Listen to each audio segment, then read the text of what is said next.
हसणं यामुळेच येतं की आम्ही प्रत्येक वेळेस निवेदन देतो, पण निवेदनाला उत्तर देत नाही.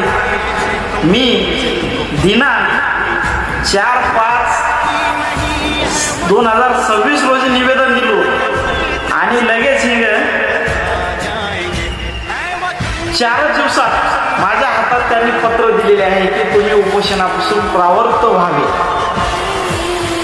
देगलूरचे तहसीलदार भरत सूर्यवंशी साहेब हे देगलूरचे दंड अधिकारी नसून बचाव अधिकारी आहेत. वाचवण्याचं काम हे देगलूरचे तहसीलदार साहेब करत आहेत.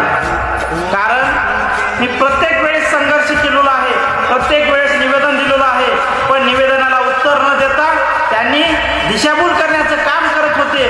पण आज माझ्या या आंदोलनामुळे त्यांनी लगेच पत्र काढायला शिकले. असं एवढ्या लवकर कसे काय पत्र काढायला शिकलेले आहेत? पहिलं कुठे गेले होते? पहिले काय झोपा काढत होते का?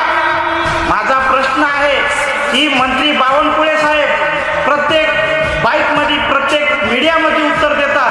गाव तिथं स्मशानभूमी झालीच पाहिजे आणि गाव तिथं स्मशानभूमी राहिली पाहिजे. जिथं नाही तिथं लक्ष द्या. मग